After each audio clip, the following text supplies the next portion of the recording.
영화사의 첫 장을 지금 최초의 사건의 현장에 함께 하고 계십니다. 뻔뻔하죠? 어떻게 영화는 그러면 어디까지 보시나요? 야구공 찾았다.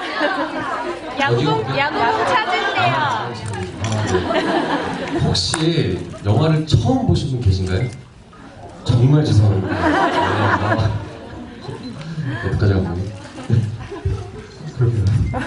그럼 전에 보신 분 계신가요?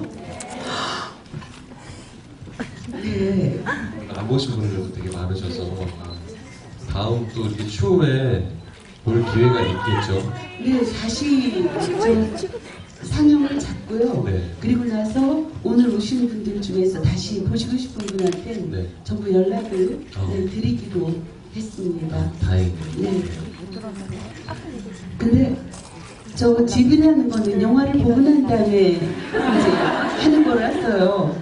근데 여기는 지금 영화를 안 보신 분들도 있기 때문에 영화에 대해서 말하자면 영화의 결말을 미리 알려주거나 그런 것들은 어렵겠지만 그러니까 사실은 이 두 분이 그러니까 지금도 그렇지만 그때 만나실 때는 정말 반짝반짝 그러니까 이 파수꾼을 통해서 감독님도 그렇고 저 이재훈 씨도 그렇고 사람들 눈을 번쩍 뜨게 한 그런 분들이거든요. 그런데 그런 만남이 어떤 식으로 해서 이루어졌는지 궁금합니다. 재현이하고의 첫 만남이요? 제가 그렇죠. 네. 그래서 맞아요. 제가 헷갈려서 단편 영화 제가 촬영을 제가 아는 분 촬영을 도와준 적이 있는데 그때 만난 거랑 미장센 단편 영화 제가 단편을 상영했을 때 만났을 때 제가 뭐가 먼저인지 제가 헷갈려. 미장센 맞지? 아니요, 단편 영화지. 단편 영화를 제가 찍었었는데 그게 먼저. 네. 아 맞다, 그게 먼저. 그랬는데 그 재촬영에 대한 기회가 생겼어요. 그때 감독님께서 촬영 감독님으로 와주셔서 그때는 그냥 촬영에 대한 것만 생각을 해서 그냥 인사만 드렸지 뭔가 특별히 많이 이야기를 나누고 그러지는 않았었는데 그 다음에 본 게 이제 미장센 영화제였죠. 네, 그래서 저는 이제 촬영을 갔는데, 그러니까 그래서 촬영을 했지만 이제 배우를 보고 굉장히 너무 잘생겼다. 굉장히 이렇게 너무 잘생겼다고만 생각을 했어요. 특별히 연기할 게 없는 장면들이었고, 그래서 이렇게 이미지적인 보충 촬영이어가지고 보충 촬영 끝내고 기억을 하고 있었던 것 같아요. 그러다가 잘생긴 분을 기억을 하고 있었던 것 같고 그 다음에 이제 미장센 단편 영화제에서 이렇게 제 영화를 우연치 않게 보게 돼서 그때 또 다시 한번 보고 이렇게 각인이 돼 있었던 것 같아요. 그 상태에서 이제 제가 기태를 처음에는 동윤 역할로 이렇게 섭외를 하려고 했었는데 이제 가장 먼저 이렇게 캐스팅을 하고 나서 좀 생각을 얘기를 하다 보니까 이제 기태로 더 맞을 것 같다라는 판단이 들어서 기태를 이렇게 하게 됐던 것 같습니다. 네. 네, 배경이 짧습니다.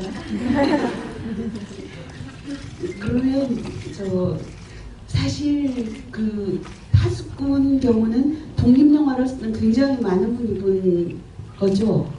2만 명이 넘었 18,000이었나요? 2만 명치였나요? 2만 명? 네, 2만 3천 뭐 이렇게 됐던 것 같아요. 그랬던 것 같아요. 네, 그러니까 지금 여기서 2만 3천 하면 애게 하실지 모르지만 그때 상황에서 2만 명이 넘는다는 건 뭐라고 설명을 해야 될까요? 한국 영화에서 한 800만? 600만? 그 정도 한국 영화에서 뭐, 제가 좀 과장했나요? 저도 정확히는 잘 네. 모르겠는데 뭐 어쨌든 굉장히 많이 주목을 받고 그리고 그 이후에 또 뭐 IPTV나 이렇게 불법 방송도 불법 다운로드가. 그런데 이제 사실 그러면 이재훈 씨는 그 영화 이제 그러니까 2만 몇 명이 보고 불법 다운로드까지 친다 하더라도 저 이재훈 씨를 발견한 분들은 그땐 정말 여기 앉아서 두 번 보시는 분 이런 분처럼 눈이 저 망원경보다도 더 좋은 분들, 굉장히 멀리 있는 보석도 한눈에 캐치하는 그런 분들이 이제 봤다면 아마 대중적으로 그건 일종의 쇼크라고 생각이 되는데요. 대중적으로 충격을 준 건 고지전에서 주연 배우도 아니면서 그 어린 중대장 역할을 하면서 대중적으로 굉장하게 주목을 받았던 걸로 기억을 하고 있습니다. 네, 그때 어떻게 운이 좋게 이렇게 좋은 배우들과 좋은 감독님과 함께 이렇게 전쟁 영화를 찍었었는데 그게 어떻게 보면은 그 어떤 작품에서 굉장히 중요한 역할이라고 해야 될까요? 그런 게 저한테는 네, 처음이었죠. 하여튼 그러면서 이재훈 배우가 또다시 저 이야기가 됐던 건 아마 그러면서 우리가 아까 인디스페이스 홍보대사시라는 말씀을 했거든요. 네. 그러면서 그건 여쭤보지 않았는데 대학을 다니다가 그만두셨죠? 네, 그 전공은 다른 거였는데 연기를 그 전에 대학을 이제 휴학을 하고 연기를 하겠다고 이제 여기저기 설치고 다니다가 그러니까 하다가 이게 아니면은 다시 그냥 학교 돌아가서 공부하면 되지 군대 갔다 와서 다시 공부하면 되지라고 생각을 했는데 그게 아니더라고요. 제 모든 어떤 생각과 삶을 연기를 하는데 집중을 하지 않으면 안 되겠다라는 생각이 들어서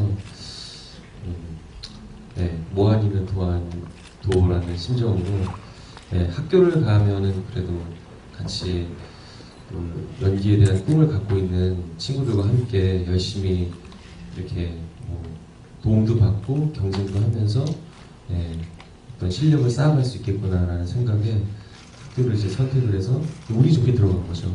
그래서 그때부터 또 이렇게 제 인생에서는 또 새로운 국면에 접어든 시기였던 것 같아요.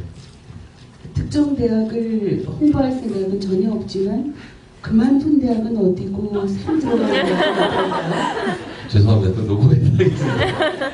네. 그래서 아무튼 그렇게 학교를 가서 저한테 공부했다라는 그 시간은 굉장히 값졌고 그러고 나서 이제 군대를 이제 1학년을 마치고 군대를 가려고 했었는데 이제 지금 있는 매니지먼트 대표님을 만나고 그러면서 단편 영화를 좀 찍다가 그리고 나서 이제 윤세현 감독님을 만나게 된 거죠. 그래서 저한테는 그런 시간 하나하나가 굉장히 저한테는 디딤돌이라고 해야 될까요? 징검다리처럼 하나하나 잘 쌓아서 올라가서 네, 하루 그 시간 자체에 허투루 보냈던 게 없었던 것 같아요. 되게 소중하고 네, 의미 있는 시간이었죠. 자, 감독님께 한 말씀만 더 여쭤보고요.